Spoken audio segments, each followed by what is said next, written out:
我终于理解了，为什么地球能悬浮在太空中而不往下坠，究竟是何种神秘的力量在控制着它？地球的下方又到底是什么呢？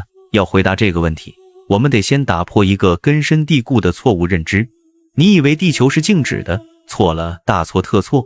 此时此刻，你正以每秒将近30公里的速度在宇宙中狂飙，这个速度是子弹的40倍，比任何你能想象的交通工具都快得多。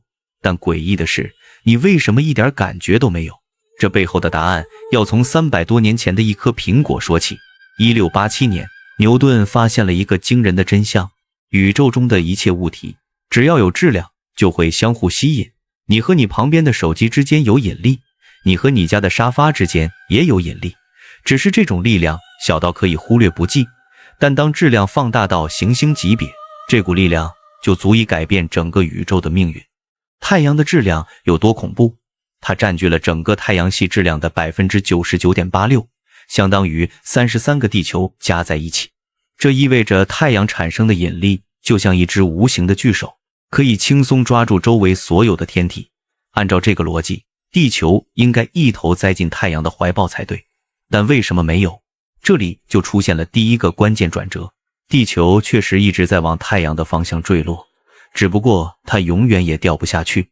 这听起来很矛盾，但这恰恰就是宇宙中最精妙的设计。想象一下，你拿着一根绳子绑着一个球，然后快速甩动，球会飞出去吗？不会，因为绳子在拉着它。但球会被拉到你手边吗？也不会，因为它转得太快了，离心力会把它往外甩。太阳对地球的引力就像那根绳子，而地球公转产生的离心力就像球往外飞的趋势。两股力量精确地达成了平衡，地球就这样被悬在了太空中。但如果你以为这就是全部真相，那就太天真了。更让人震惊的事实还在后面。你有没有想过，地球的下面是什么？如果地球能往下掉，那个下在哪里？这个问题的答案会彻底颠覆你的世界观。宇宙中根本没有上下之分。在地球上，我们习惯了下就是脚踩的方向，上就是头顶的天空，但这种感觉完全是地球引力制造的假象。如果你站在南极，你的下是朝向地心的；你的朋友站在北极，他的下也是朝向地心的。这两个下的方向完全相反，所以所谓的上和下不过是引力给你的错觉罢了。当宇航员离开地球进入太空的那一刻，他们最强烈的感受就是方向彻底消失了，没有上，没有下，没有左，没有右，他们只能漂浮在虚空中，失去了所有关于位置的参照。这就是真正的宇宙，一个没有方向概念的世界。说到这里，可能有人会问，既然地球在帮太阳转，那太阳是不是固定不动的？答案会让你更加震惊，太阳也在动，它正带着整个太阳系以每秒220公里的恐怖速度绑着银河系中心狂奔。你没听错，是每秒220公里，这个速度是地球公转速度的7倍多。而银河系的中心是什么？是一个质量相当于400万个太阳的超大质量黑洞。太阳就像地球绑太阳一样，被这个黑洞的引力牢牢锁住。但故事还没完，银河系本身也不是静止的，它正和周围的其他星系一起朝着一个叫做巨引源的神秘区域飞去。科学家估计，那里可能聚集着相当于数万个银河系的巨大质量。宇宙就像一层套一层的俄罗斯套娃，每一层都在围绕着更大的结构运动。这时候，让我们换一个更高级的视角来理解这一切。爱因斯坦在1915年提出了一个石破天惊的理论，引力根本不是一种力，而是时空弯曲的结果。这是什么意思？想象宇宙是一张巨大的弹性床单，当你把一个保龄球放上去，床单会凹陷。如果这时候你在床单边缘滚一颗小球，小球不会走直线，而是会被保龄球吸引过去，绕着它转圈。这不是因为保龄球在拉小球，而是因为床单被压弯了，小球只是在弯曲的床单上滚动而已。太阳就是那个保龄球，而宇宙的时空就是那张床单。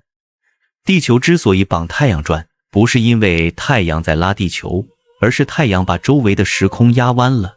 地球只是在这个弯曲的时空里沿着最自然的路径运动，这就是广义相对论告诉我们的真相。我们以为的悬浮，其实是在弯曲时空中的自由落体。听到这里，你可能会想，这种平衡会不会有一天突然被打破？地球会不会哪天就失控了？说实话，这种担心并非完全没有道理。科学家发现，地球的运动其实在不断变化。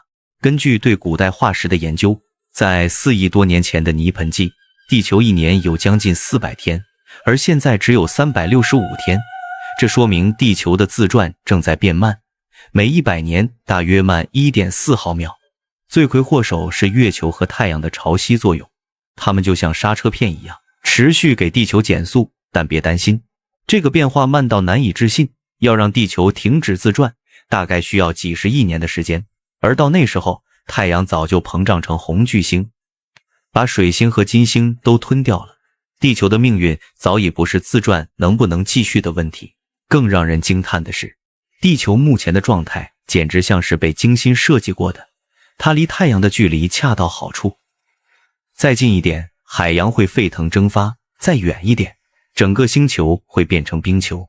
地球的公转速度也刚刚好，快一点会被甩出太阳系，慢一点会一头撞进太阳，就连地轴的倾斜角度都堪称完美。23.5 度的倾角让地球有了四季分明的气候，让生命得以诞生和演化。还有月球，它的存在不是偶然的装饰品。月球的引力稳定了地球的自转轴，让地球不会像火星那样剧烈摇摆。科学家计算过，如果没有月球，地球的地轴倾角可能会在0到85度之间疯狂摆动。那样的话，今天是热带，明年可能就变成冰川，根本不可能有稳定的气候，更不可能演化出复杂的生命。这一切巧合叠加在一起，概率低到让人怀疑是不是有人在背后操控科学家，把这叫做人则原理。宇宙之所以是现在这个样子，恰恰是因为只有这样的宇宙才能产生能够观察它的智慧生命。换句话说，如果宇宙的参数有任何一点不同，我们就不会存在，也就不会有人来问为什么。最后，让我们把视角再拉远一些，在可观测宇宙的范围内有大约2万亿个星系，每个星系平均有数千亿颗恒星，这意味着宇宙中的恒星数量比地球上所有沙滩上的沙子加起来还要多，而地球只是银河系一个不起眼角落里的一颗小行星。但就是这颗小行星，在过去46亿年里，一直稳定地悬浮在太空中，绕着太阳旋转，孕育出了你我这样能够思考宇宙的生命。当你抬头看星空的时候，那些光点不是静止的装饰品，而是和地球一样，在各自的轨道上永不停歇地运动着。引力把它们牵在一起，速度让它们保持距离，一切都精确地像一台运转了100亿年的钟表。所以地球从来没有悬浮，它一直在坠落，只是永远也落不下去。